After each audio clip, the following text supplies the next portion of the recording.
नमस्कार, मैं काजल मिश्रा। स्वागत है आपका N1 लाइव पर। आइए नजर डालते हैं देश की मुख्य खबरों पर।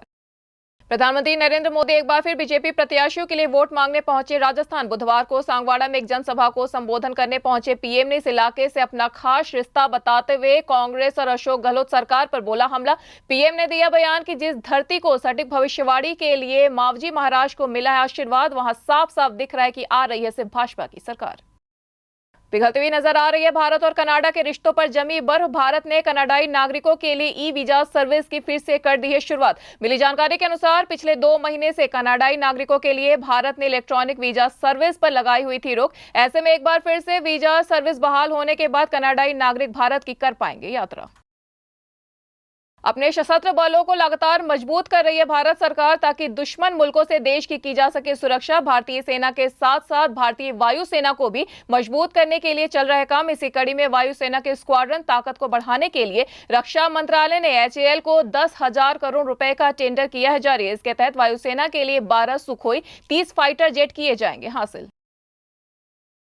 राजस्थान में 2 दिन बाद विधानसभा चुनाव के लिए होना है मतदान। कांग्रेस और भारतीय जनता पार्टी दोनों ही पार्टियां यहां जीत का कर रही हैं दावा। दोनों के बीच कड़े मुकाबले की कही जा रही है बात। हालांकि यहां किसकी होगी जीत और किसकी होगी हार 3 दिसंबर को ही चलेगा इसका पता। लेकिन यहां की हर सीट पर नजर आ रहा है रोमांचक मुकाबला।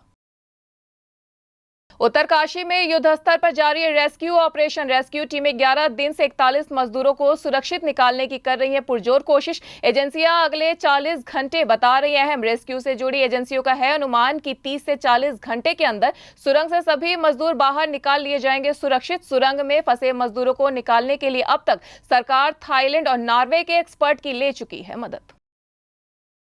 NHAI ने अपनी सभी महत्वपूर्ण सुरंग परियोजनाओं को ऑडिट करने का किया है फैसला। उत्तरकाशी में टनल हादसे से सबक लेते हुए NHAI ने यह किया है फैसला। NHAI ने ऑडिट के लिए अपनी सभी रीजनल दफ्तरों से एक्सपर्ट हायर करने के दिए निर्देश। 2 दर्जन से अधिक परियोजनाओं का जल्द ही तत्काल आधार पर किया जाएगा ऑडिट। 2024 के लोकसभा चुनाव से पहले कर्नाटक की सरकार ने लिया एक बड़ा फैसला। सूबे में बिजली की 3 स्कीमों के लाभार्थियों का बकाया अमाउंट माफ करने का किया गया फैसला। 389 करोड़ रुपए का बकाया माफ करेगी सरकार। इनमें कुटीर भाग्य, भाग्य ज्योति, अमृता ज्योति योजना के बकाये हैं शामिल। हिमाचल प्रदेश के शिमला स्थित IGMC अस्पताल के डेंटल डॉक्टर पर ट्रेनी डॉक्टर को बहला फुसलाकर भगाने का लगाया आरोप। लड़की के पिता ने शिमला के सदर पुलिस थाना में दर्ज कराई FIR। पिता की शिकायत के बाद पुलिस ने डॉक्टर की धरपकड़ के लिए मध्य प्रदेश और उत्तर प्रदेश भेजी है टीमें, क्योंकि डॉक्टर मूल रूप से है मध्य प्रदेश का रहने वाला। भारत समेत दुनिया के अलग अलग शहरों में लोगों को वायु प्रदूषण की वजह से सांस लेने में करना पड़ रहा है तकलीफ का सामना। दुनिया के सबसे प्रदूषित 110 देशों की सूची में भारत के हैं 3 शहर, जिसमें राजधानी दिल्ली, कोलकाता और मुंबई है शामिल। 22 नवंबर को हुई स्कीम फर्म IQ एयर की लाइव रैंकिंग में राजधानी दिल्ली है पहले नंबर पर। सर्दियों की दस्तक के बीच मौसम विभाग ने कुछ राज्यों में बारिश का जताया पूर्वानुमान। IMD के अनुसार गुजरात समेत कुछ राज्यों में 23 से 27 नवंबर के बीच बारिश की देखने को मिलेगी गतिविधियां। बेमौसम बारिश ने किसानों की बढ़ा दी है चिंता। तमिलनाडु और पुडुचेरी में भारी बारिश का जारी है दौर। तो ये थी देश की अब तक की मुख्य खबरें। ऐसे तमाम खबरों से जुड़े रहने के लिए देखते रहिए N1 लाइव।